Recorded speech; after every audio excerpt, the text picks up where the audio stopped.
been stolen. Yeah, they're nice. Two of them, one's weird. One of them tried to kill you, the other one, she's adorable, but what do you...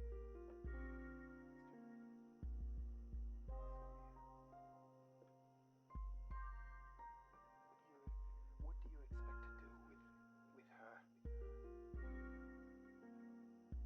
How is she going to help you do what you want to do? She's as much a liability as anything else. Look, you're fucking paranoid, gesticulating as much. You should just go. You've told too much.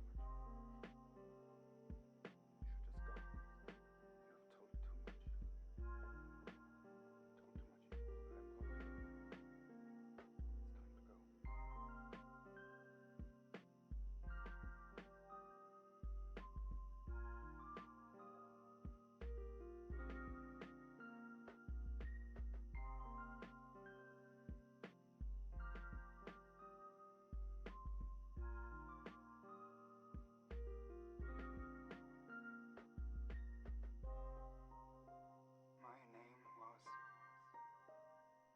Bren Aldrich Elmondrud.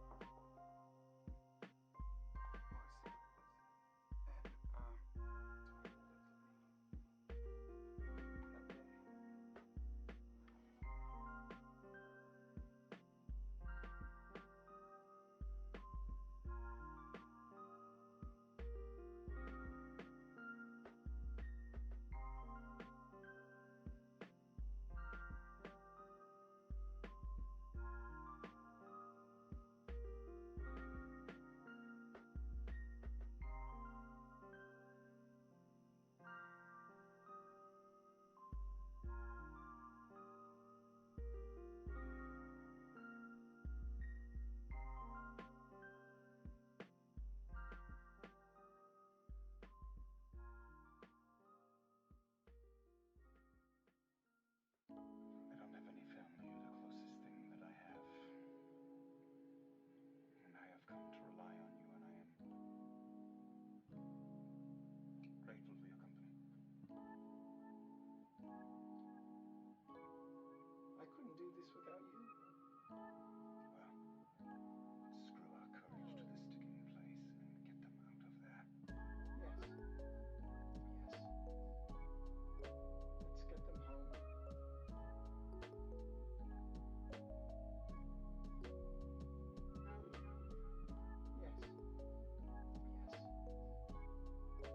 Let's get them home.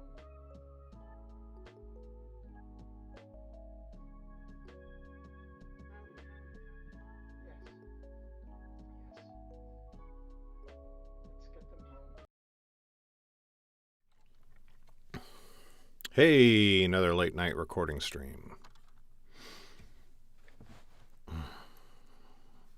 Yeah, last night's stream ended abruptly for some reason, and I still don't know why. But you know what? We don't really care.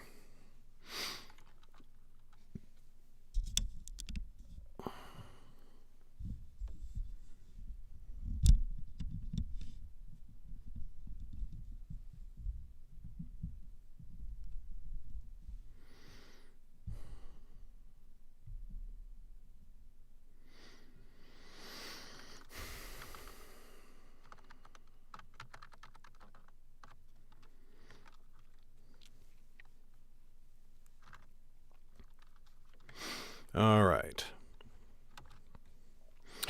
Hellskin, recording day 6, starting as always with 30 seconds of silence, beginning now.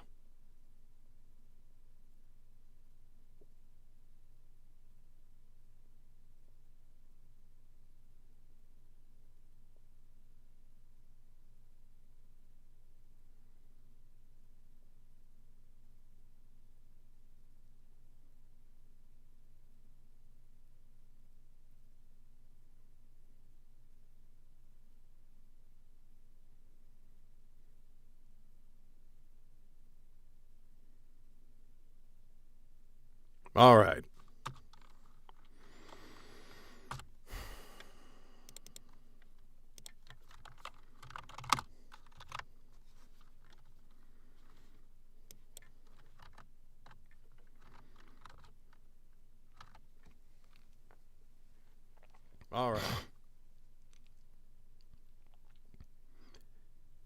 Chapter 18. Hellskin, Chapter 18. I woke the next morning with a mission, one not given to me by two. Quickly I broke my fast by the campfire nearest my squadron's tents. Then I headed towards the west end of the camp, where Coon and his mystics slept. A few curious eyes followed me as I walked past, but I ignored them. Most of the time, if you act as though you are supposed to be wherever you are, few will question you. Such was the case then, for no mystics came to ask me what I was doing. At the westernmost end of the camp I saw the signs Coon had found. A wide trail had been tramped into the ground. It intersected with our path from the north, and there it turned west and headed in the same direction as our march. I gathered all the information that I could. Their number seemed to be around 200s, which was less than half of our force. That was close to UA's best guess at their numbers. I saw no hoof prints at all, which was a heartening sign. If they had been a mounted party, we could not have hoped to catch them. It seemed to me that they had been here only a day ago, but I could not be entirely sure, nor could I tell anything else. Coon and his mystics had already wandered about the place, disturbing many of the signs. I turned and headed back towards my part of the camp as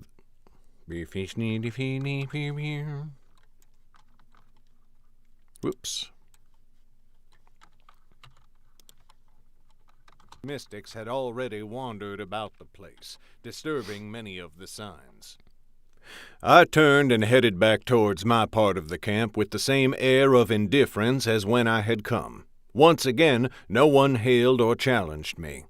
When I reached our row of tents, I saw that Mag was already up and breaking her fast by the fire. She greeted me with a lazy wave. I sat by her and pulled out a packet of dried meat. I had already eaten, but no seasoned soldier refuses a second helping. "Good morn," I told her. "I've been busy already." "So I gather," she said. "Looking into the signs of the shades?" "Just so. We are only a day behind them, I think, and they are marching west on the same path as us." Mag frowned. "West? I still do not understand it. This is not the quickest way to reach any city of import. If they mean to make trouble in Feldamar, they would do better to go north, and if in Dorsey, then to the south." I shrugged. "Mayhap they mean to practice some smaller mischief, as in Lanshui." "What is that about Lanshui?" came a sleepy, grumbly voice.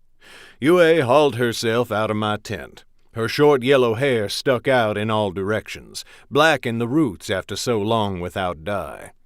"Do not tell me we are heading back home after I spent so long riding away from it. I might just throw a fit." Hey, what's up, 66? How's it going? Long time no see. I keep pushing the wrong fucking button.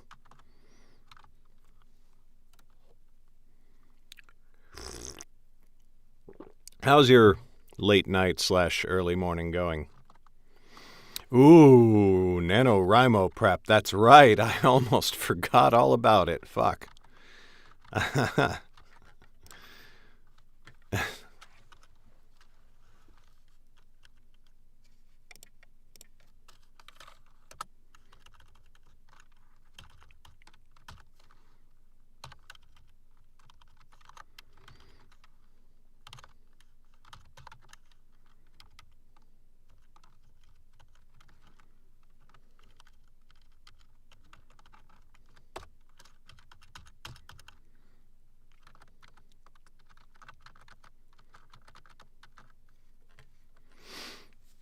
I have read the 5th season. I love it completely. I've read the 5th season and then the second one. Or no. Yes, the 5th season and then the second one, which is the Gate, the something Gate. Anyway, I've read the first and the second one. I have to read the third one still. Home after I spent so long riding away from it. I might just throw a fit. back home after I spent so long riding away from it, I might just throw a fit." "I do not think so," I said, chuckling. She came to sit beside me. I brushed a hand lightly up her back, and she stole some food from my pouch. Mag, meanwhile, did not look convinced by my idea. "I doubt they're doing anything like the ritual that summoned the vampires. Why would they need so many soldiers? The shades in launch... They're doing anything like the ritual that summoned the vampires. Why would they need so many soldiers? The shades in Lan Shui numbered less than a dozen." "A fair point," I said. Then I arched my brows. Though Mayap Yue struck closer to the truth. What if their destination is not on this side of the Great Rocks? They may be making for the Sunmane Pass, there to cross the Great Rocks and pursue some mischief in western Dorsey. Mag's eyes widened. "No, they do not mean to cross the pass. They mean to occupy it." Yue frowned. "Occupy it?" But I understood Mag at once. Of course. There are only 2 passes through the Great Rocks. If the Shades could occupy one of them, they would cut the kingdom's trade and travel in half. "Why only in half?" said Mag, her expression going dark. "I would wager that another force makes for the Moonslight Pass in the south. They will cut Dorsey in 2. Yue and I looked at each other, and then at Mag. "We have to tell Kun," I said. Mag snorted. Would he even listen to us? "He could hardly ignore you," said Yue. "You might be surprised," said Mag. "He has suspected us from the start. We only march in the vanguard so he can keep an eye on us." "But this could devastate the kingdom," said Yue. "What do you mean to do about it, if not tell the captain?" "She is right," I told Mag. "We have to try at least. Maybe if we present a plan of action along with our guess, we may be able to convince him." Mag's eyes flashed. "Do you think we could get our hands on a map?" "I have one," said Yue, to our surprise. "It is nothing fit for kings, but I brought it for my journey when I was trying to determine where you fools might have gone." "Yue, you are a gift," said Mag. "Please, fetch it at once."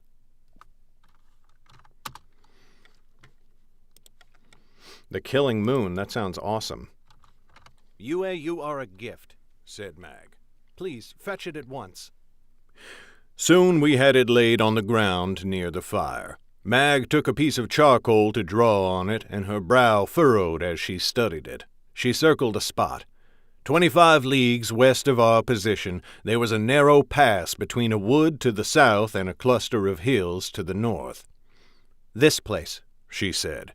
"It is the northern edge of the Green Frost. We march right for it, and so do the Shades. It would be a perfect place to attack them. But Kun's army has no hope of catching them before they reach it, not unless we send a smaller force to ambush them, to delay their march until the rest of the army can catch up." "It will be a hard trek even so," I said. "But with us guiding Tu's company, we could get there in time." "Then let us bring this to the lieutenant at once," said Yue, "before Kun begins the day's march." We found Tu with little trouble. He was finishing his morning meal, and he arched an eyebrow at us as we approached. "Good day," he said.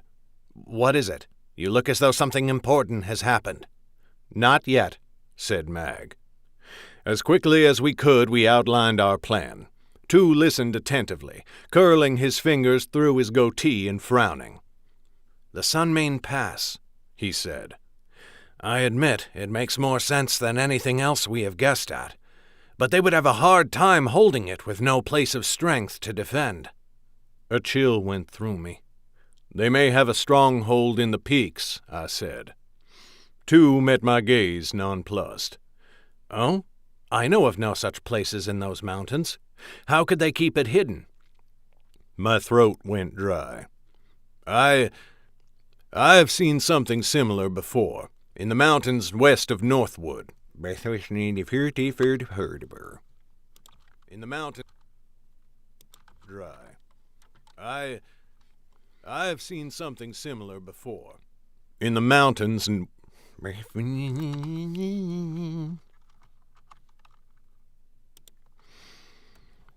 Covfefe.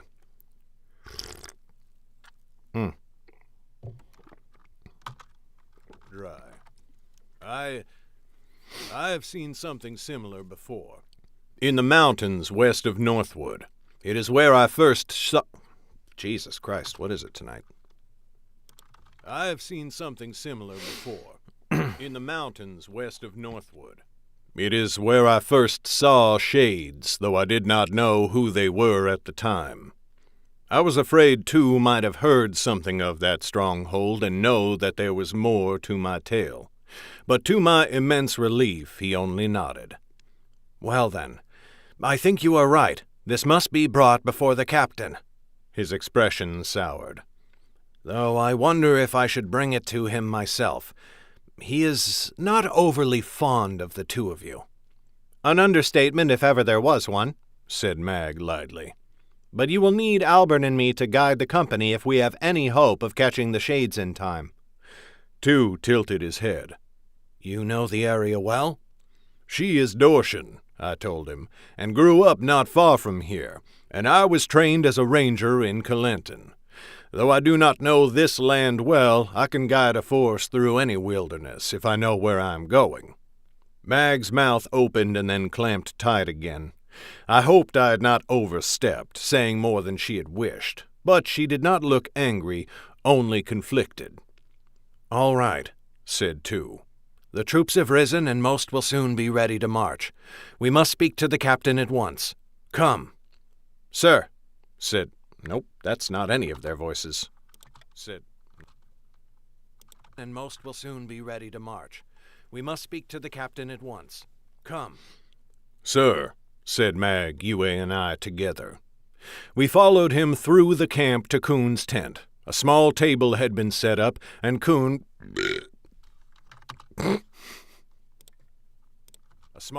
Yue and I together. We followed him through the camp to Kuhn's tent. A small table had been set up, and Kuhn was enjoying a meal upon it. Upon another, smaller table beside him, he read reports and letters. As he noticed our approach, he looked up, gave us a beaming smile, and wiped a bit of grease from the corner of his mouth. Lieutenant Shi, he said. His eyes roved across the rest of us. And your sergeants, to what do I owe such a pleasure? Tu drew up smartly and gave a salute. Captain, Mag and Albern have shared some thoughts with me this morning, and I thought it best to bring them to your attention. Indeed, said Kuhn. I am sure I cannot wait to hear what is going on in their inimitable minds. He stood and motioned to one of his attendants, who began to clean the remainder of his meal. Let us speak in my tent. We followed him inside. Like those of most military commanders, his tent was a grander thing than the 1- and 2-person tents of the rest of the camp. He had a space in the middle for a desk, upon which had been laid a map of Dorsey, larger and more detailed than Yue's. Now then, said Kuhn, I imagine this has something to do with whatever Sergeant Telfer was poking his nose into this morning? So someone had reported my investigation to the captain after all. I tried not to look like a guilty child who had been caught stealing an extra slice of apple tart. Yes, Captain, I said. I was curious about the shades and what their aims might be, and I'm somewhat skilled at woodcraft, so I thought I might be able to glean some information. Lieutenant Zhou is also quite capable in such matters, said Kuhn. Tell me, do you think you discovered anything he did not? I'm certain he saw everything I did, Captain, I said. Yet Mag and I might have been able to guess more from the information. Mag stepped in. Sir, we believe the shades are making for the Sunmane Pass. If they can prevent travel through it, and if an equal force can do the same in the Moonslight Pass to the south, they will deal a devastating blow to Dorsey. Ran out of page. So the podcast is going to be all of the Underrealm audiobooks in order. So in chronological order, it goes the first four Nightblade books, and then the Academy Journals. No, sorry, and then Bloodlust, and then The Alchemist's Touch, and then Firemage, and then. So that's how the podcast will go eventually. So like right now, the podcast is on the 3rd Nightblade book, and then it'll do the 4th Nightblade book, and then we'll start putting out the other Underrealm audiobooks as well.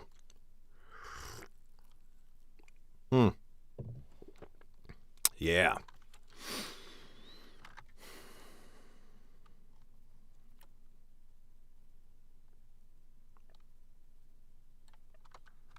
In the Moonslight Pass to the south, they will deal a devastating blow to Dorsey. It will help Wojin hold the throne, and even if he were usurped, Dorsey will be Got a hair in my mouth.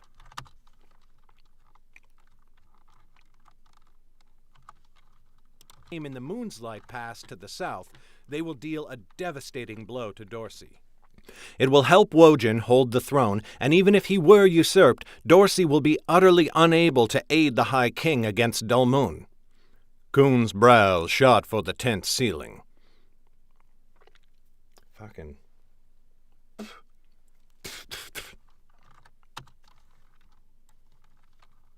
High King against Dulmoon.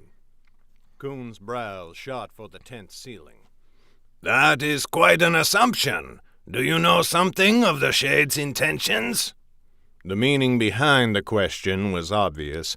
Kuhn rarely missed an opportunity to needle us with the possibility that we were on the side of the enemy.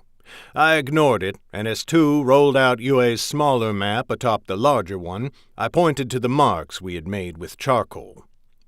"It may be an assumption, Captain, but I believe it is a good one," I said. Mag was the first to think something was wrong. She was born and raised in Dorsey, and it bothered her when she saw the direction of the Shade's march. They are headed due west, yet there is nothing valuable between here and the Great Rocks, nothing except the pass itself. "And 200s is more than enough to hold the pass and keep anyone from using it," said Tu. "At least we think so, if the Shades have a stronghold in the Great Rocks." I blanched as Kuhn gave him a sharp look. A stronghold?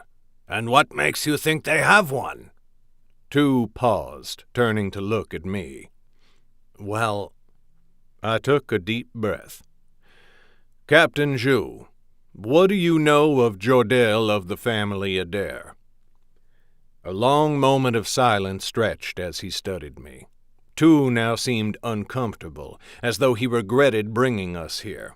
Mag's gaze remained locked on me, studying my face. I suspected she worried for me. After all, she was one of the few who knew all the details of my time with Jordell. More details than I would share now, certainly. But I was also keenly aware of Yue's gaze upon me. It was only... Certainly. But I was also keenly aware of Yue's gaze upon me. It was only a few days since we had spoken of Jordell, though I had not named him then. Her expression was a mix of curiosity and pity. At last, Kuhn spoke slowly. "I did not know Jordell, but I have heard much of him." "Especially since Northwood fell, if I am not mistaken," I said. Kuhn's smile sharpened, and he lifted his chin. "What makes you say that?" "Because I was with him in the Great Rocks," I said. "I fought by his side when we discovered the Shades there, and I laid his cairn when he fell, and I wept at his grave." The air in the tent was thick enough to cut with a knife. Kuhn did not so much as blink, and I could read nothing in his smile. He said. Another moment passed, and then his smile softened. "Well, this is all interesting information that I certainly wish I had had earlier. I wonder if I can believe it. Though if you were trying to trick me, I hardly think you would admit involvement in the death of the last mystic captain you knew." For weeks now I had kept my temper through such remarks. Kuhn never stopped prodding us, trying to get a reaction. And I understood why, and I forgave him for it. But now I felt my blood rush in my ears, creating a whine at the very edge of my hearing, and a terrible rage thundered in my chest. "Captain," I said, my voice louder than it should have been, "I will not stand idle while you speak that way. You have your jibes at Mag's and my expense. We hear them beneath your courtesy, and we know you know it. But you will keep your needling words far from the subject of Jordell." Two's eyes were wide, and he looked as though he wanted to do something but did not do what. But did not do how do what? "But you will keep your needling words far from the subject of Jordell." Two's eyes were wide, and he looked wide, and then my voice cracked.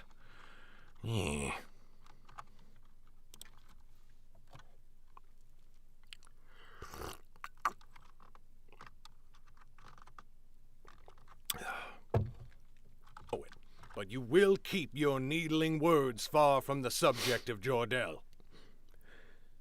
Two's eyes were wide, and he looked as though he wanted to do something but did not know what.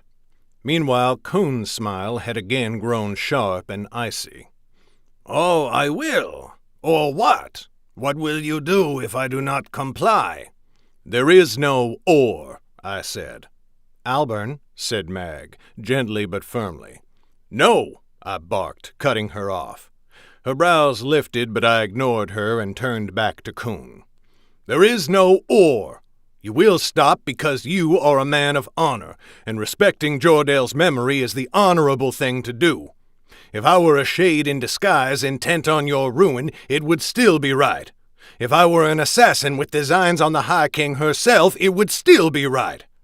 You will not speak ill of the dead or of—" My voice caught, but I forced myself to go on. "Or of one who loved him. You will hold your tongue, not for fear of anything I might do, but because it is right, and because you are worthy of such restraint." Everything lapsed into silence again. Two still looked ready to spring into action the instant he felt sure of what action to take.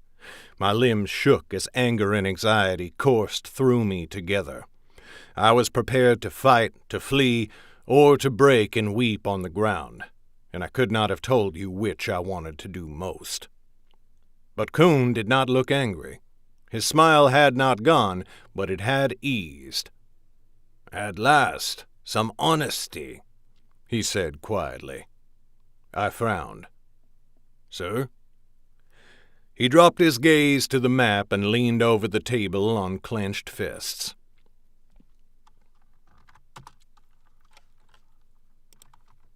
He dropped his gaze to the map and leaned over the table on clenched fists. "The two of you wrap yourselves in lies. You have since the moment I laid eyes on you.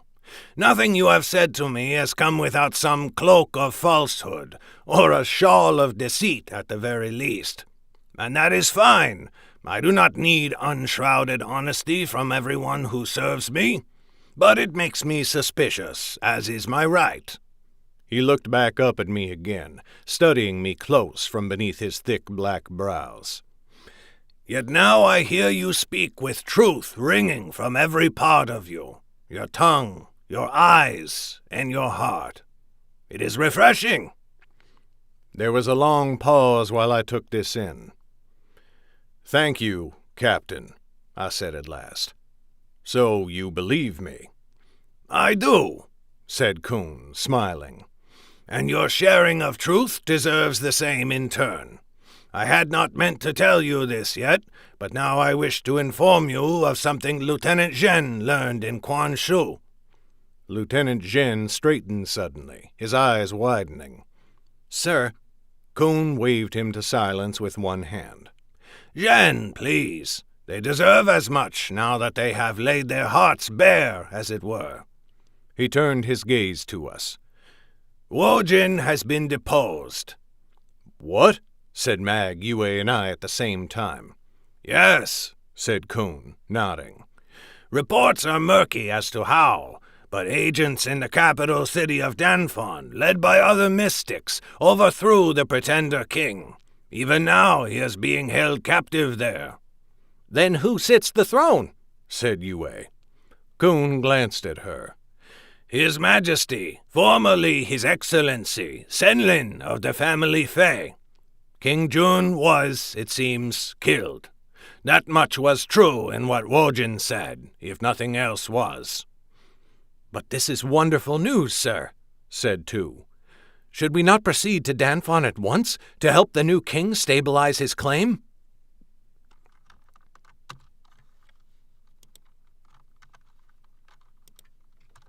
"Should we not proceed to Danfon at once to help the new king stabilize his claim?" "You forget yourself, Lieutenant," said Kun, though his smile remained plastered on his face. "We are mystics. Our duty is not only to Dorsey, but to the High King, and through her to Underrealm itself." Tu bowed his head at once. "Of course, sir. Please accept my apology." "It is accepted," said Kun. "And to answer your question, no, I do not think that Danfon is where we are most needed. King Senlin remains a loyal servant of the High King, and I have faith that he will consolidate his power in the capital and across the kingdom. But he will not be able to do so if the Shades succeed in cutting Dorsey in two by claiming the mountain passes." Mag's eyes were alight. "So you believe us, then?" Kun's smile widened. "Yes, I believe you. Your guess as to the Shade's intentions is better than any of mine, and knowing the Lieutenant, you came up with a plan of action before you brought this to me. What is it?" Tu glanced back and forth between Mag and me, as though he could hardly believe it. But he recovered quickly, clearing his throat. "Well, Captain, Sergeant Mag pointed out this area here." He indicated the spot Mag had marked earlier. "A smaller, faster force could be sent ahead to circle the Shades, ambushing them in the green frost. That could hamper their march long enough for our main host to catch up with them, wiping them out before they reach the Great Rocks." Said Kun, thinking. "It would be a hard march." "Albert and I can serve as guides, sir," said Mag quickly. I know the area, 'cause I'm Mag, and that's not how I talk." "Albert and I can serve as guides, sir," said Mag quickly. "I know the area, and Albern's woodcraft is unmatched. Or, that is, I am sure it is comparable to Lieutenant Ju's." Kun chuckled. "You need not look after my nephew's honor so closely, Sergeant. Very well, I will let the two of you guide this force. Lieutenant Shi, your company will march on the route they have indicated." "Yes, Captain," said Tu, giving him a bow. "And I will be coming with you," finished Kun. That gave all of us pause. Tu looked surprised, but Mag looked suspicious. "Your presence would be most welcome, of course, Captain," said Tu slowly. "Oh, not just mine," said Kun. "My entire unit.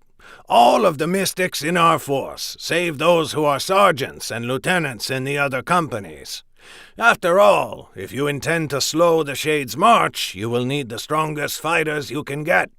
He turned to Mag. "With Lieutenant Shi's company and my unit, we shall have just over 100 of troops. Will that let you stage an ambush that can halt our foe's advance?" Mag grinned. "I could do it with half that, sir." Kun's eternal smile turned just as wolfish as her own.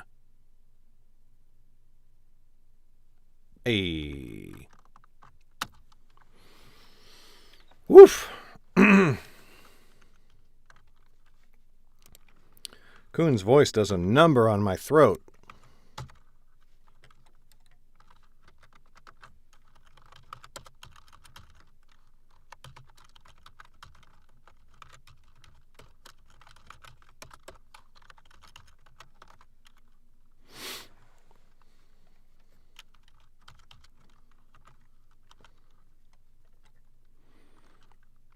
Not too bad of a pace for that one.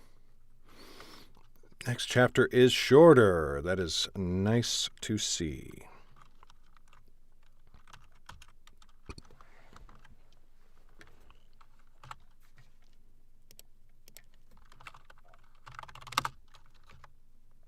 Nope.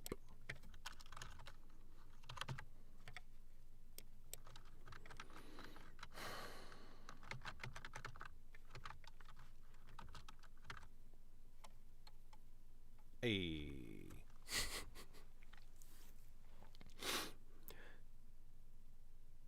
Chapter 19. Hellskin, Chapter 19. Days later, unaware that the Shade's position had been discovered, Kaita wrestled with weighty thoughts. Mag had guessed correctly. The Shades, having fulfilled their purpose on the border wall, Kaita wrestled with weighty thoughts. Mag had guessed correctly. The Shades, having fulfilled their purpose on the border between Dorsey and Feldemar, now made for the Sunmain Pass.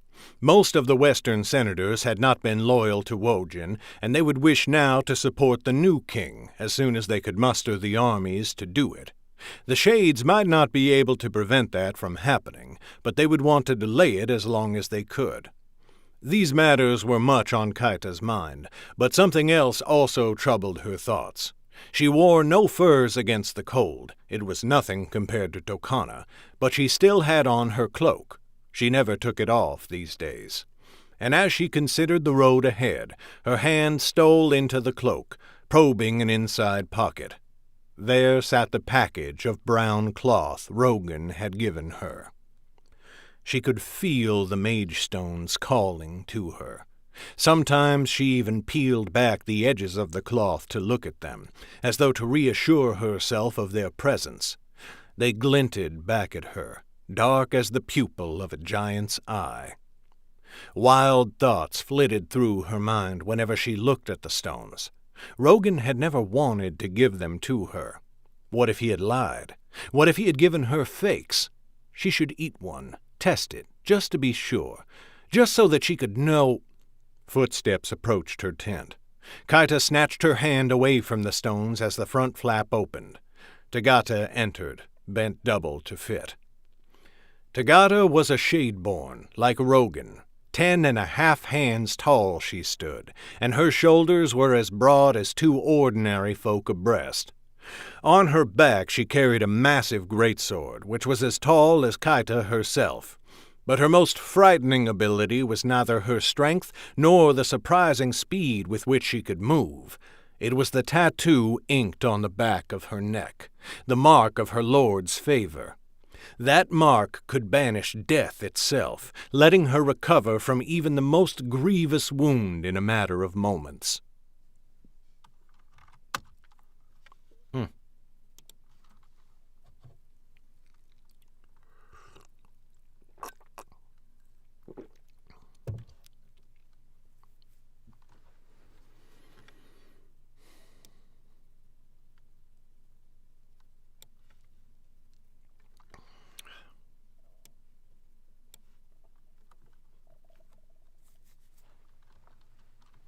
Letting her recover from even the most grievous wound in a matter of moments.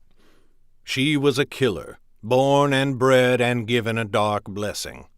Yet, like Rogan, she was not always cruel or violent. As she entered Kaita's tent, her eyes held nothing but fondness and concern. And as she saw Kaita resting only in her cloak, she gave a little smile. "Are you not—" Nope.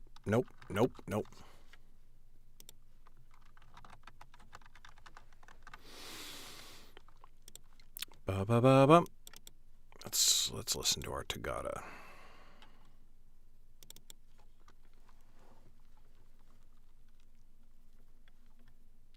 Of course. Mystics? In the Great Rocks? In the Great Rocks? How did they know about our stronghold there? Dark take them. Rogan, what are we... Are you not cold, little one? But then I suppose you would not be, after your days in Kalentin. I agree with you there. Are you well? Is there anything you wish to speak with me about? Anything that worries you? Okay. and as she saw Kaita resting only in her cloak, she gave a little smile. "Are you not cold, little one?" she said. "But then, I suppose you would not be, after your... after... But then, Gave a little smile. are you not cold, little one?" she said. "But then, I suppose you would not be, after your days in Kalentin." Kaita felt a flash of anger at the mention of Kalentin, but it quickly subsided. She knew Tagata meant nothing by the jest, and she did not know as much of Kaita's story as Rogan did. So she smiled in response and beckoned Tagata to sit beside her. "I find the cold bracing," she said. "But I am not opposed to piling on a few extra furs when I have someone with whom to share them. There are few things as pleasant as sharing warmth and comfort when the world is cold and dead." "I agree with you there," said Tagata, taking the seat Kaita had offered. Their shoulders pressed together, and even through her thick cloak, Kaita could feel the warmth of Tagata's shoulder. She was like a furnace. It was something she had noticed in all the Shadeborn she had ever met, as if they burned with some inner fire that no winter could hope to douse. Kaita leaned into her, resting her head on her shoulder. Rogan had always told her to love all the Shades like her own family, but in truth, Kaita held most of them in disdain.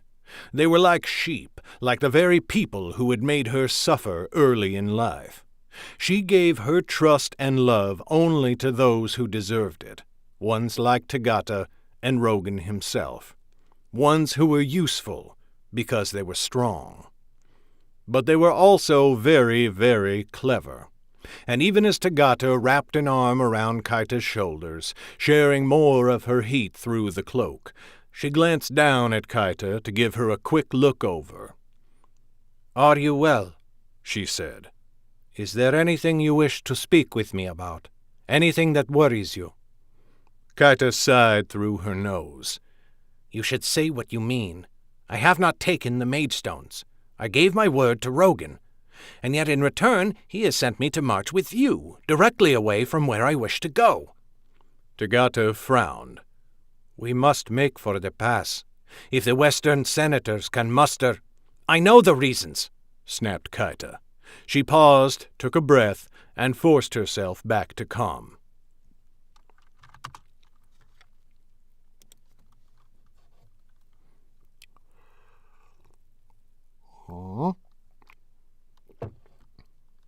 Kaita. She paused, took a breath, and forced herself back to calm. "Of course, this host can hardly turn around and head east, but I could. I could go on the hunt for Albern and Mag again. I have the power to end them at last." "You must have faith," said Tagata. "If Rogan told you this was the right thing to do, you must trust him. He would not deceive you." "I trust in him just as I trust in our father," said Kaita irritably. "Yet what else am I supposed to think? The last I heard, Albern and Mag were to the east, yet he sends me to march west. Does he know where they are better than I do? If so, why does he not tell me? Why not tell me where and when I shall meet them, rather than a vague promise?" "He would never say it unless he believed it to be true," said Tagata. "And I wish to trust in that," growled Kaita. "But how can I? How can he know?" Tagata hesitated. At first, Kaita thought she had no answer, but when Tagata spoke, it was almost as if the words were being forced out of her. "He has methods." Kaita drew back, feeling her arm and shoulder cool as she looked up into Tagata's face. Tagata, meanwhile, did not meet her eyes, but looked studiously at the tent flap. "Tagata," said Kaita, "what do you mean?" Tagata licked her lips, considering. That is, I mean Rogan, but father as well. They have a sight." She paused. Kaita remained silent, waiting.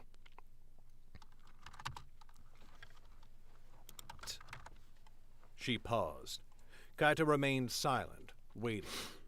She felt a curious certainty that Tagata should not be telling her this, and that she should not press the matter, for that might drive Tagata back to silence. "I do not know quite how it works," said Tagata. Now she spoke more quickly, as though cracks in a dam were widening. "But they can see things, threads of time and fate, like the future in a tapestry." "No one has that power," whispered Kaita. "They do," said Tagata. "That power," whispered Kaita. "They do," said Tagata. "I do not know how it works. I do not know where they gained it. Rogan often says that we are all equal to each other, but I cannot be his equal, for this gift is beyond me. I barely know of its existence, and I know nothing of its origin. It seems to me that it is unclear some of the time, yet from what I know, it is infallible." "And what do you know?" said Kaita. But Tagata shook her head. "I should not have said as much as I have. I will not speak more of this. I only tell you so that you know your faith is not misplaced. If Rogan said you would achieve your aims this way, but did not explain why, then I am sure it is because he has seen it." Kaita wanted to ask one of the 1,000 questions whirling in her mind. But before she could prod Tagata to speak on, they heard shouting outside the tent. Instantly they were on their feet, Kaita casting her cloaks and blankets aside. They threw themselves out of the tent just as a shade came running up to them, her eyes wide, and pointed east. "Commander," she said to Tagata, "one of the Eastern Outriders has delivered a report. There is a force following us." "What?" snapped Tagata. "How many? How close?"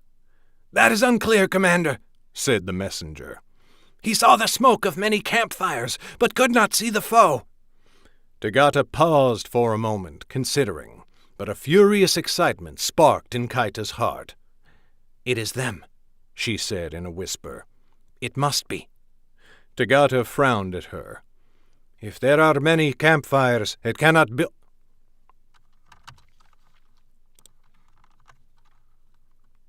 she said in a whisper. "It must be." Tagata frowned at her. "If there are many campfires, it cannot only be Mag and Alburn." "No," said Kaita. "Not just them. They have allied with others, other servants of the High King, to pursue me. Or to pursue us, for I doubt they know I am here. You were right. Rogan was right. I should never have doubted." "You can be forgiven, I think," said Tagata. She turned back to the messenger. "Send word all through the camp. Muster for the march, and be ready to press hard. We must reach the—" "Word all through the camp. Muster for the march, and be ready to press hard. We must reach the great rocks before they catch us." "Yes, Commander," said the messenger, and she ran off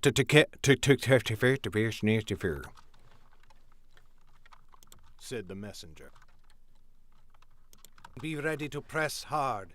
We must reach the great rocks before they catch us." "Yes, Commander," said the messenger, and she ran off to carry Tagata's words through the camp. "I should go east," said Kaita. Tagata's eyes went wide.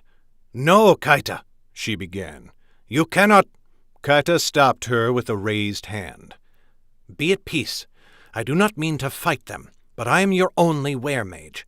Let me scout their position and estimate their number. When I am done, I will come straight back." Tagata did not seem entirely convinced.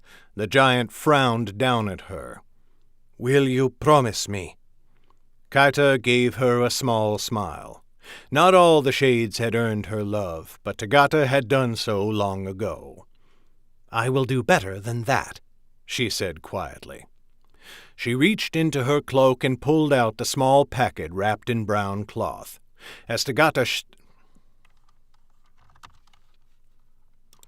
She reached into her cloak and pulled out the small packet wrapped in brown cloth.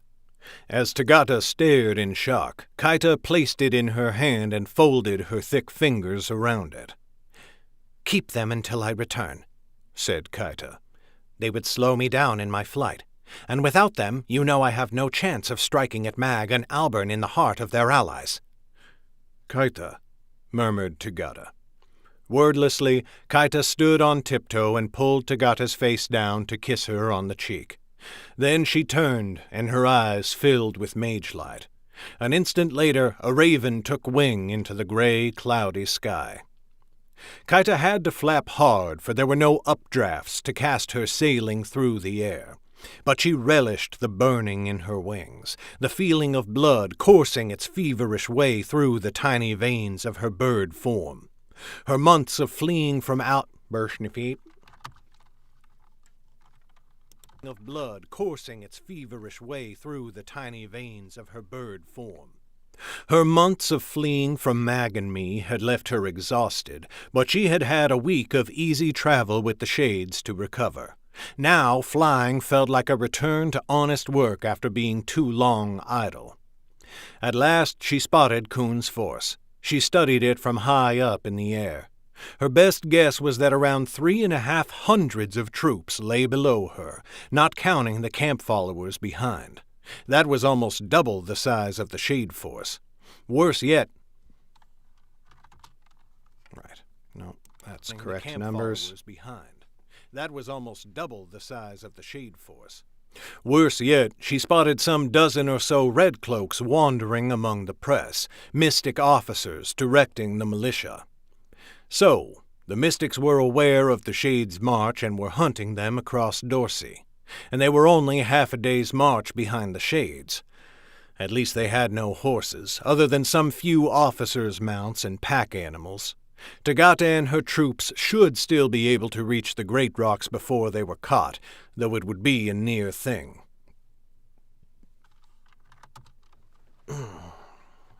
Still be able to reach the Great Rocks before they were caught, though it would be a near thing.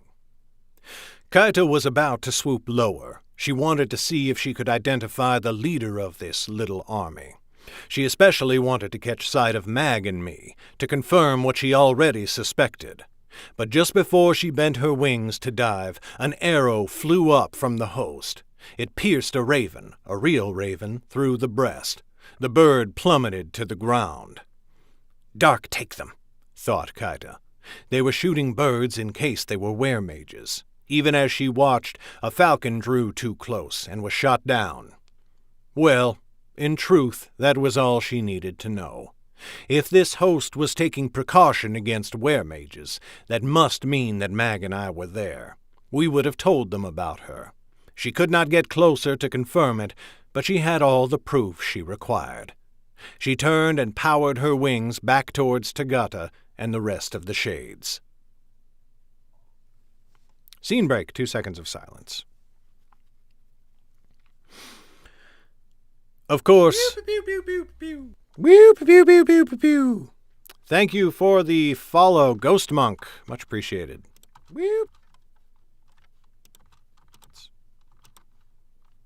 Shades. Scene break, 2 seconds of silence. Of course, Two's company had left the rest of the host days ago, and Mag and I had gone with him. Under our guidance, the company had marched south for half a day before swinging west. Then we had raced along a small valley that ran south of the Greenfrost. Kuhn had directed the rest of his forces, under Zhen's command, to pursue the Shades with all possible speed and distract them. That was why Kaita only counted 3,500 of soldiers, and she reported that number to Tagata. That was why she only saw a dozen or so red cloaks. The rest were with Kuhn, who marched with Mag and me. That was why the next day Kaita only kept an eye on the force behind, and never flew ahead to scout the Greenfrost for danger. And that was why the Shades were utterly unprepared when we found them in the forest the next day.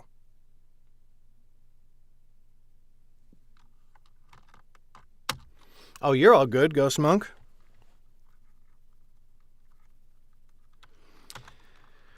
Ba-ba-ba-bum. Oof.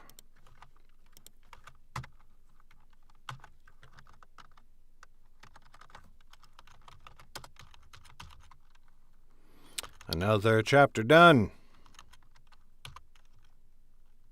Oh.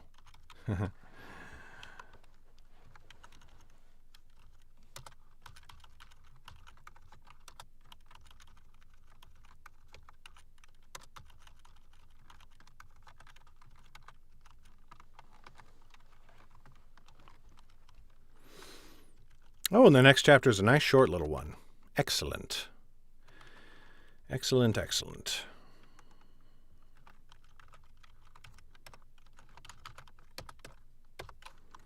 Chapter 20.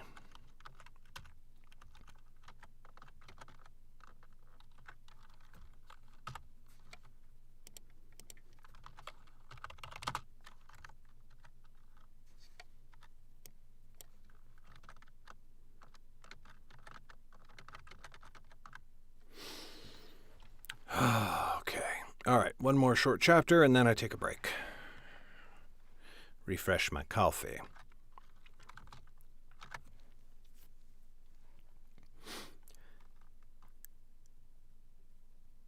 Chapter 20. Hellskin, Chapter 20. We marched at a breakneck pace, sleeping 6 hours each night and pressing ourselves hard during the daylight. Each time we stopped, Mag and I consulted Kuhn's map again. We evaluated each day's progress and made plans for the next. I put every ounce of my woodcraft to its utmost use, and Mag racked her mind for every detail she could remember of the countryside. If Kuhn's soldier... And Mag racked her mind for every detail she could remember of the countryside. If Kuhn's soldiers had not been so green, I doubt we could have carried off the march in time. When soldiers have never seen combat, their first outing seems like a thrilling adventure. They will march and train harder, and they find it easy to call upon inner reserves of strength and energy. These things fade once they learn the reality of war. But since ours had not yet absorbed that lesson, we were able to push them hard enough to catch up to our foes. Our force reached the woods a day before the Shades. The green frost is so named because it is filled with trees called pycnandra, which secrete a greenish sap. When winter comes, the trees freeze over, and the sap turns the ice green. Then it is like wandering through a forest of emerald and jade statues. They were still frozen when we passed through the wood. It was a breathtaking sight, though we had little time to appreciate its booty. We didn't have too long to appreciate the forest's booty, though we had little emerald and jade statues. They were still frozen when we passed through the wood. It was a breathtaking sight, though we had little time to appreciate its beauty. The path where the Shades entered the green frost to the east was winding and sinuous, but halfway through the wood the road straightened, and then it ran straight as an arrow's path until it reached the western end of the forest. It was on this straightaway that Kuhn planned our attack. Two's company had 5 squadrons, 3 of archers, including mine, and Mag's and Yue's with swords. And then, of course, there were Kuhn's mystics, all carrying swords and shields, and each wearing chain. We deployed 2 squadrons of archers on the south of the road and my unit to the north. Kuhn would signal the attack by firing a flaming brand into the air, and the archers would loose. Our bowfire would sow confusion in the Shades' ranks, miring them down. Then would come the second strike. Kuhn's mystics would attack straight down the center, with Mag's squadron supporting him on the left and Yue's spears on the right. Kuhn knew we would not be able to stop the Shades entirely, not with only 100 of fighters. His idea was to make them retreat instead. We wanted them to run north, where the green frost gave way to a vast broad land with many hills and dells.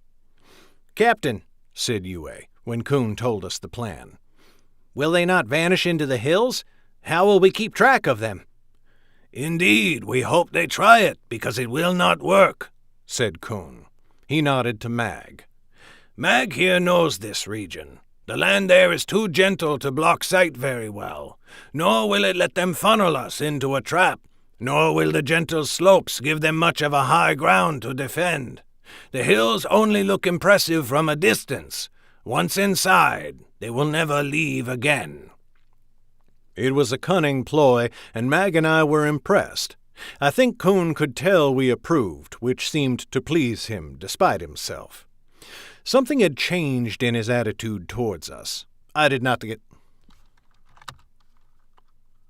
him despite himself. Something had changed in his attitude towards us. I did not get the sense that he trusted us, but no longer was he always suspicious of us. He spoke frankly with us as he laid out his plan. "I wish to impress upon you both," he said to Mag and me, "that your squadrons will be in the path of the Shade's retreat. You must withdraw the moment they move in your direction. I hope you understand that I am not placing you in this position out of any wish of harm to you. With your experience, I know, or hope, that you will be able to lead your squadrons in a disciplined retreat." Mag cracked a smile. "You can say what you mean, Captain, if you mean to imply we are cowards." Coon's small council erupted in laughter, which we all quickly cut off. The humor was a good thing. All our faces had been grim, and there are few things more harmful to a fighting force than for its commanders to be too moody. "Hardly," said Coon, smiling as usual. "Discipline and speed are all I ask of you. Maneuver west, swing around, and join the rest of us in pursuing them north." "As you wish, Captain," I said. "Good," said Coon. His smile lost some of its luster. "All that is left, then, is the waiting." Scene break, 2 seconds of silence. Boy, I might not have another hour in me. This is really doing a number on my throat.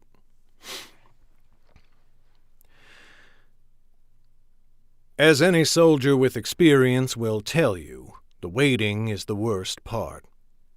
I gathered my squadron and moved with them to the north, positioning them in the forest where Coon had directed us.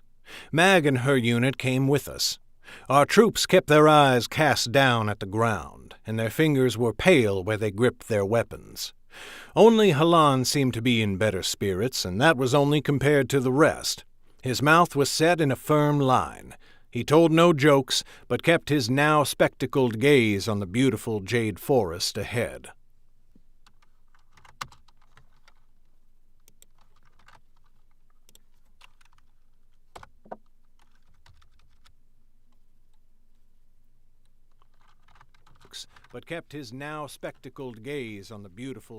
Forest ahead. We stopped at Mag's position, and I turned to her to clasp wrists. "Take care of yourself," she said. "If you are killed, I shall be very cross with you." "And the same to you," I said. I glanced over her shoulder at her squadron. Lee stood there. Her gaze wandered like always, but her hands were shaking. Beside her was Debu, who was as still as a rock. I stepped past Mag. "Listen to me," I said, loud enough to cut through their stupor. "I know your minds. I was there once. We all were. Even Mag, hard as it is to believe it." Gently I punched her in the shoulder. She responded with a chop under my bicep, and my whole arm lanced with pain. I shook it hard to get the needles out. "That is my drawing arm, you sow," I growled. Despite themselves, her squadron chuckled. "Yes," I told them, "that is how you should be feeling. Not thrilled, for you are not fools, but neither should you worry overmuch, for you have one great advantage in the battle you are about to fight. You have her. You have all heard stories of the uncut lady. Sky above, Dryleaf has told you plenty of them in the last weeks." I hooked my thumbs in my belt and threw my shoulders back. "Well, tonight Dryleaf is going to need you. He will need you to tell him tales about your sergeants, so he can add them to his trove. I have fought with Mag on more battlefields than most of you have years in your life. She will not let you down. She will do everything in her power, and that is considerable, to lead you home safe from the field. Do the same for her and each other, and you will be fine. Hey, thanks, Final Boss Editing. Greetings, greetings. Yeah, I'm going to be done after this chapter, because Kuhn's voice is doing more damage to my throat. Not damage, but it's making my throat all raspy and stuff. Getting through this is oof. Do the same for her and each other, and you will be fine. As I spoke, I watched them straighten. They turned to look at Mag, and then back to me. And in that brief moment, fear turned to resolution. Once more I took Mag's wrist, and then I pulled her in for an embrace. There was nothing left to say, and so I led my squadron off. We were Hey! Thanks for the raid, Final Boss. I appreciate that. You know what? Maybe I will try tea and honey.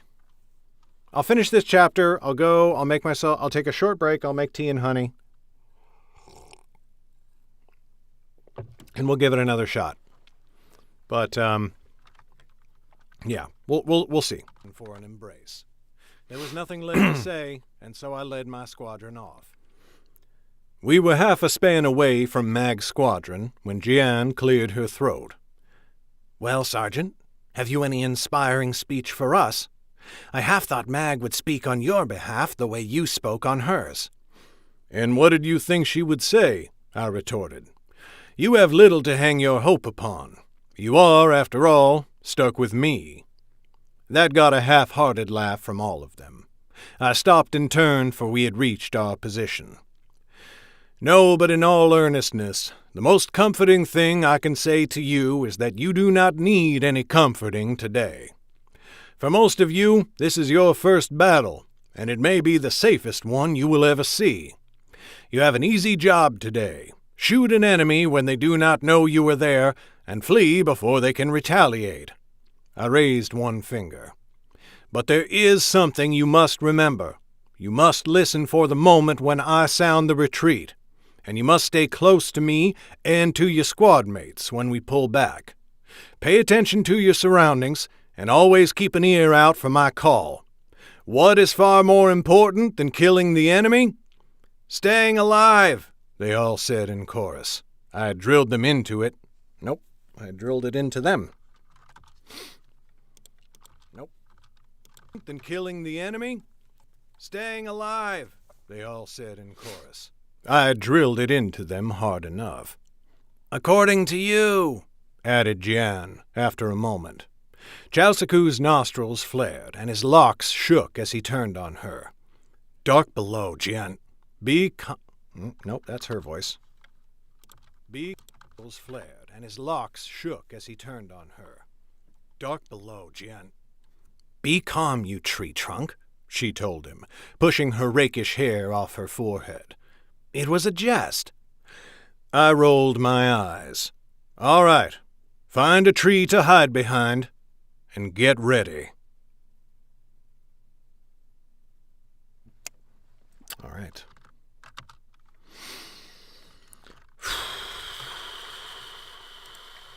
Ooh, boy, the voice. Thank you very much, Final Boss Editing. I'm having a lot of fun with this one. And this is my first time intensively being in the booth since, like, March. Hey, Angstays. Yes, we were narrating, not doing the honey yet. But, all right, I'm going to take a short, 10-minute break. And I'm going to get myself some tea with honey, and then we'll try to do one more chapter and see if we can, whoops, what? Yeah, see if we can make that work with the voice. Nope, that's not what I meant to do. There. And there. Okay. All right, back in a few.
I like your name. Thank you. Have you heard of the traveler? Balance. Of many travelers, but Have you heard of the traveler?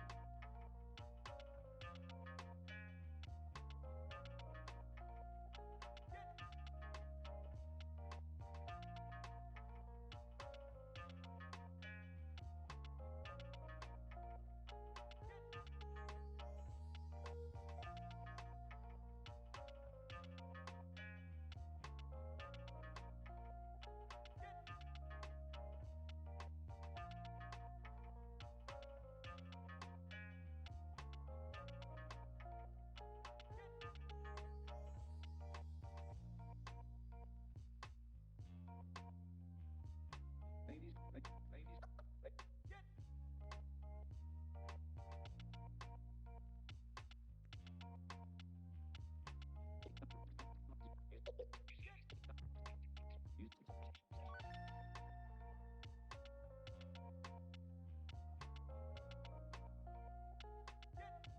You want maybe a brochure?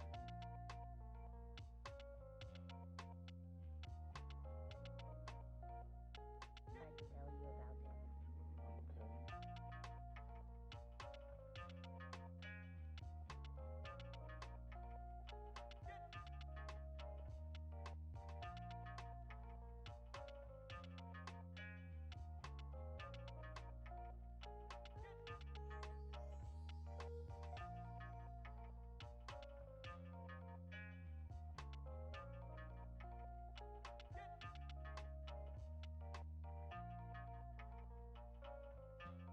You could spread his name wherever you go. I'll think on it.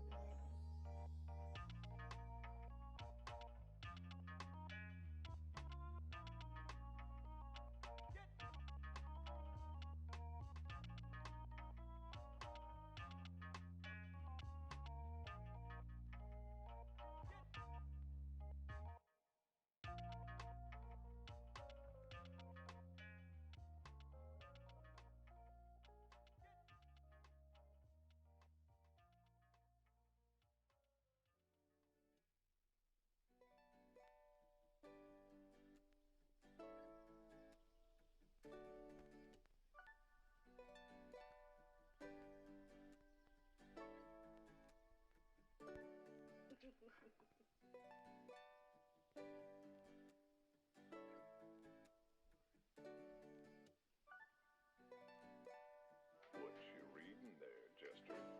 Nothing, Oscar.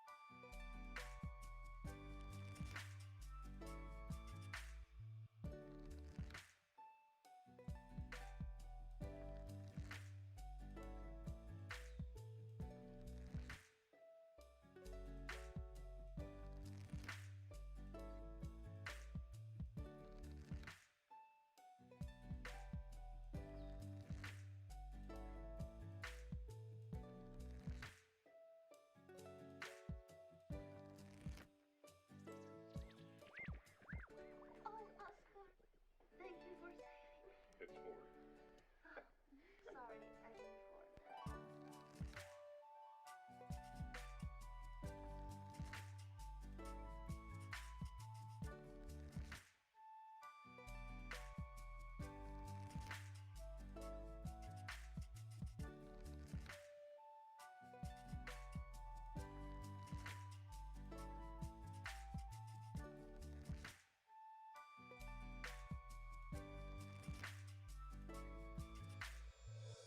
You know, it's funny because, like, you know, we read all these books and stuff, and that's not at all the way love is described. You mean the porn books? Well, are they like porn though, or are they just like the way relationships are for real though? Well,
Don't you understand us? Oh my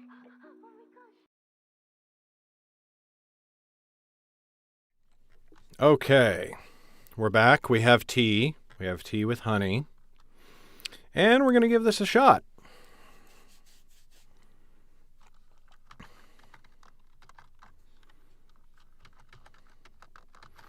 As we launch into our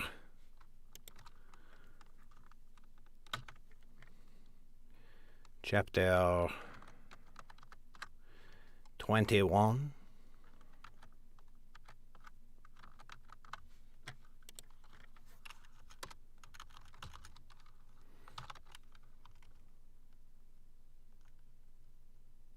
Oh, shit.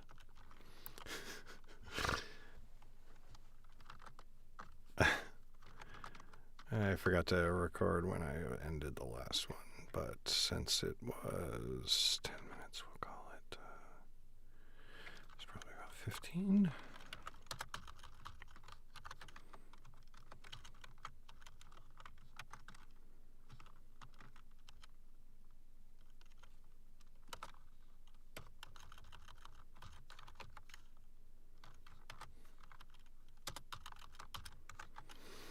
Okay.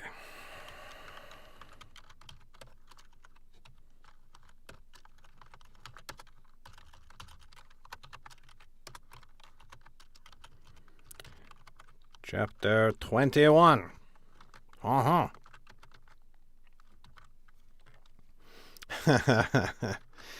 Oh, boy. Yeah, I'm doing, I tell you what.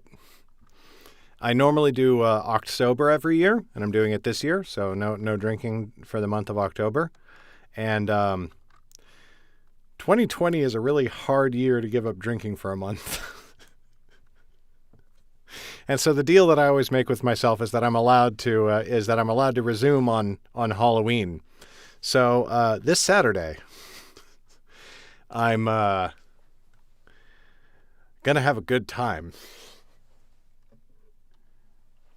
Because fuck this year. Oh yeah, I mean, it's not physically hard, it's just with the state of the world. There's like lots of times where I'm like, you know what sounds great? Having some friends over and having a drink.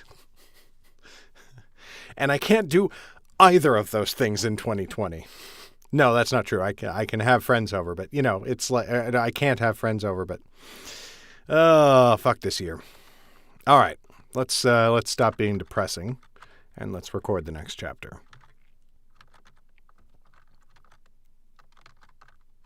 And get ready.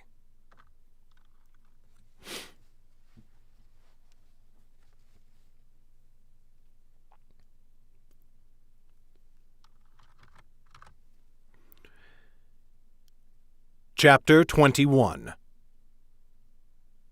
Hellskin. Chapter 21. It was I who loosed the first shot. That makes me sound like the quickest archer on the field, but if I'm being honest with you, it is because I forgot that Kuhn was supposed to give us a signal to attack. The shades came marching down the forest road from the east. Their dark forms slid in and out of view between the emerald trunks of the trees, like imps half-glimpsed in the wild. I watched them come, wrapped thick in their cloaks of blue. None were on horses, and they all bent wearily under their packs and bedrolls. They looked to be far more tired than our company, for we had been able to leave most of our equipment and supplies back with the main force.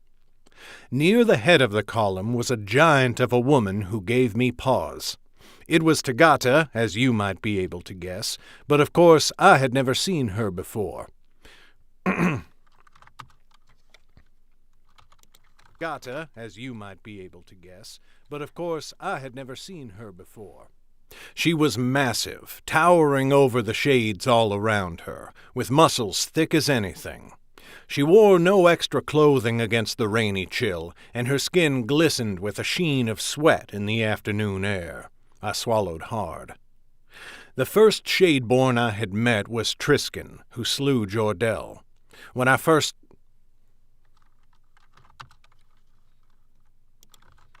The first Shadeborn I had met was Triskin, who slew Jordell. When I first saw Rogan, I recognized in him the same strength, the same viciousness.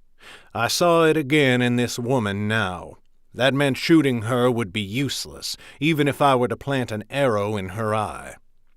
Therefore I chose the closest shade to me as a target instead. He was a young man, may up in his 20th year. His pale cheeks were rosy with heavy breaths that misted in the cold. He was not wary, nor was he looking about for any sign of attack. He would not even know he was in danger before he was dead. I sighed and waited for the right moment, but as I said, I forgot about Kuhn's signal. Fortunately for me, Kuhn and I had the same idea of when the right moment was. I must have loosed my arrow at the same instant that Kuhn fired his flaming brand into the sky. At the same time that my shaft sank into the young man's neck and he fell to the ground, gurgling, a searing hiss sounded in the air. Shouts erupted from the woods all around us as our soldiers saw the signal.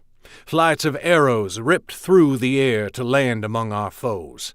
The shades recoiled into each other and drew their weapons, but their movements were slow, sluggish, burdened with the weight of leagues behind them. All but the brute woman. In an instant her greatsword was in her hand, shining in the thin sunlight through the clouds. She gave a battle cry that shook the trees, and the shades jumped in response. Suddenly there was vigor in their steps, and they tried to form into ranks. We loosed another volley, the third for me. Our hail of arrows struck the blue cloaks, and I watched them fall. We were silent. What use a battle cry when you were almost a span away and drawing no closer? Our only sound was the hissing song of death flying on wings of fletching. Then Kuhn led his charge, and the air filled with their roar. 150 of mystics came charging from the trees, and at their flanks were Mag's squadron and Yue's spears. Snow turned red as blood splashed across it. The shades reeled back. Their allies behind them tried to shove them forwards again, but they only pushed them onto our blades.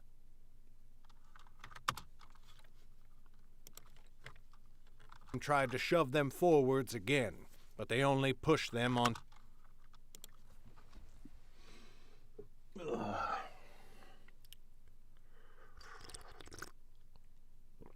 Oh.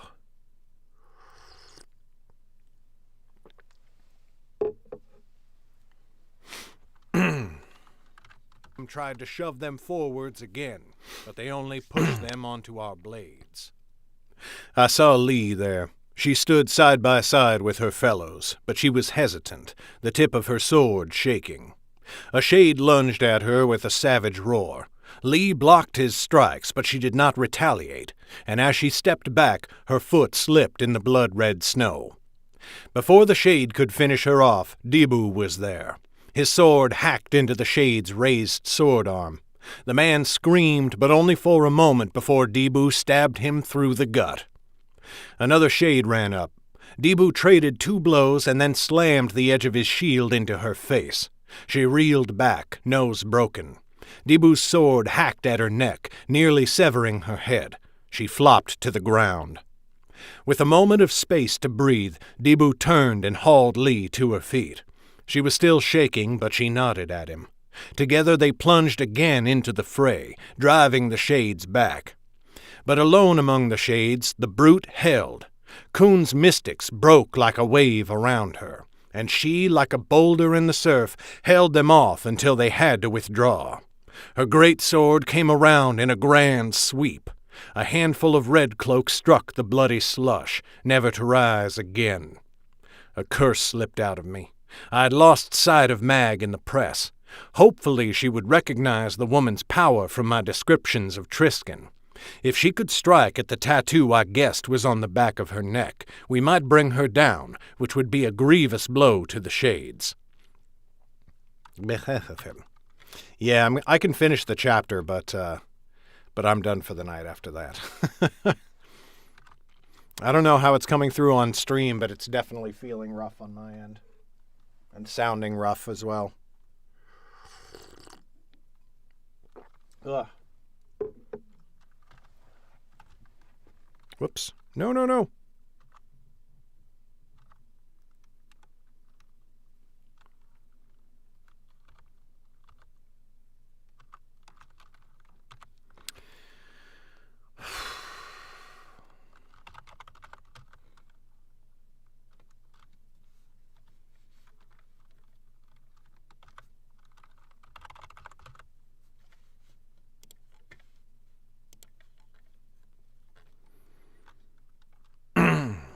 Back of her neck, we might bring her down, which would be a grievous blow to the shades.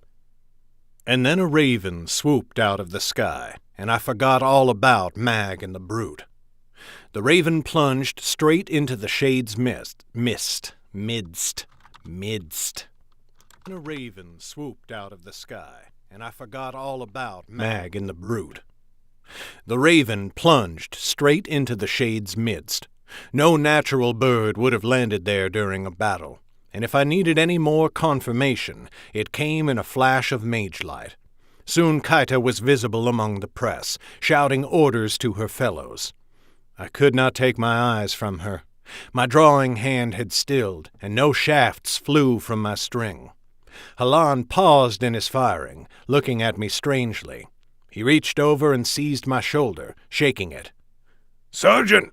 he cried. I roused myself from my thoughts. Kaita could wait. Where was Mag? Still I could not see her, but there was the brute woman, holding the shade line firm. "Everyone!" I cried. "If you were a good enough shot not to hit our allies, loose your arrows at the giant." I pointed her out, as if they needed help to spot her, and then drew and fired my arrow. 6 more shafts joined mine. 2 missed, but that still sent 5 arrows slamming into her chest, her neck, her arms. The brute reeled back. The shades around her buckled in dismay. Now the mystics pressed forwards. 3 sank blades deep into the brute's torso. I watched her cough up blood. Yeah, not this kind of rough. 3 sank blades deep into the brute's torso. I watched her cough up blood. My gaze darted back to Kaita. She looked at the brute woman and she screamed. In anger? In grief? I did not know, for I could not hear. One ambitious mystic swung his blade for the brute's neck, but she was not as grievously wounded as he thought. With a roar, she caught his sword in her hand. It sank into the flesh, but she gritted her teeth and bore it. Then she seized the mystic around the neck and crushed his face with her forehead. His whole body went limp, and he fell to the ground. The other red cloaks drew back, nervous. That gave the brute the moment she needed to stand. Even as I watched, her skin began to stitch over the gaping wounds in her body. She drew in ragged breaths and hefted her greatsword again. But another volley of arrows fell upon the shades, and more of them dropped to the ground. The brute looked back at her allies, and I saw her hesitate. She did not know if there were more soldiers in these woods, waiting to pounce. As the muscles in her jaw spasmed,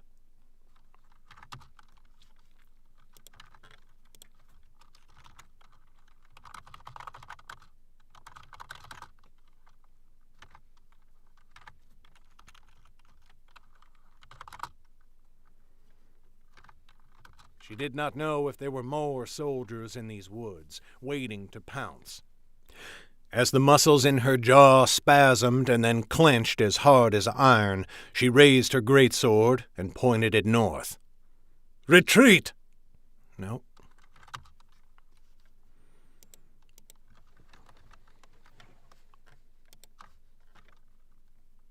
To do, if the mystics... Death as my witness. I will kill the ones who did this. "Retreat!"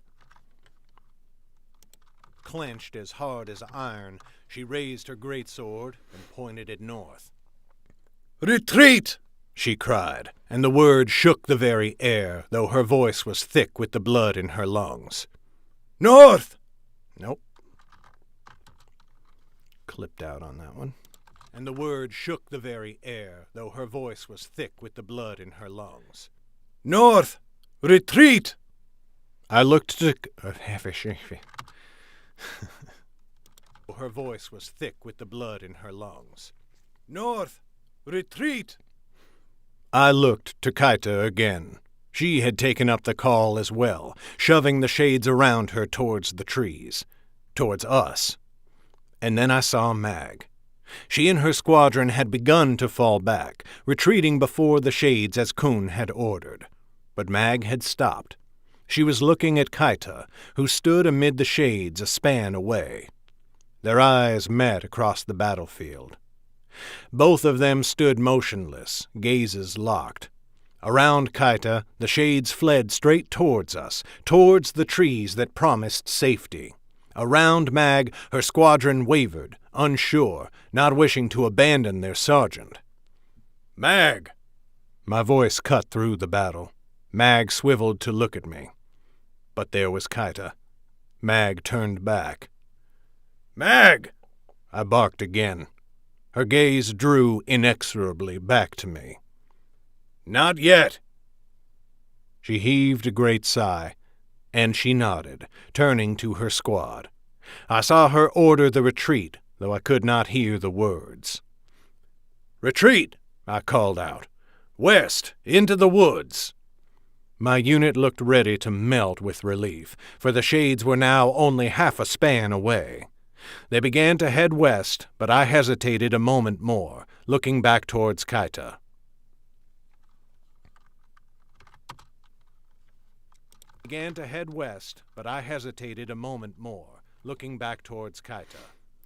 She had not moved.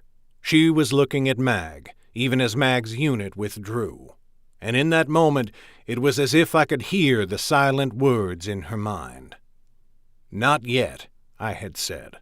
And now I heard Kaita promise, "But soon." I turned and followed my squadron. The shades fled north towards the hills, just as Kun had planned, and we gathered to wait for the rest of our forces to catch up.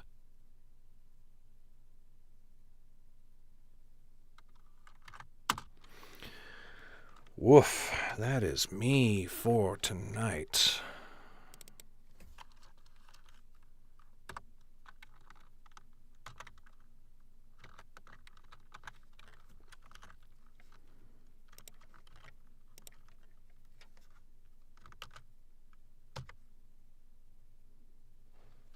That's not correct.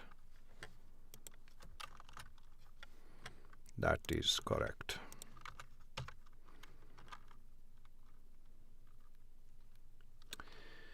Oh, hey, we recorded another hour of material tonight. That's not too bad.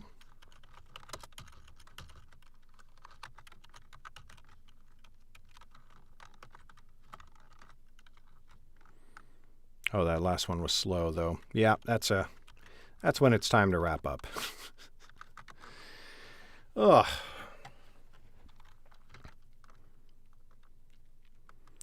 Let's see if anybody else is streaming right now that we can toss a raid to.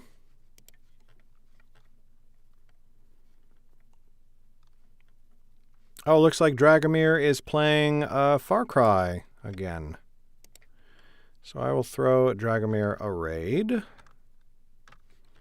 And go hang out with him for a little bit. What is it? Dragomir CM. That's right.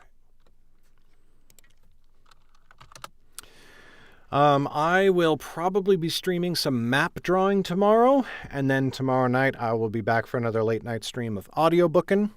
We got to finish this as fast as possible so that we can put out the final manuscript and everything like that.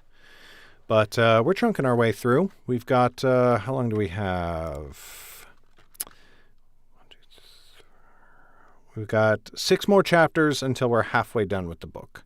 And if I get a little bit of an earlier start and I don't have so many Kun channels, I should be able to do that easily tomorrow. Anyway, peace out. Thanks for hanging out. Thanks for the raid, Final Boss Editing.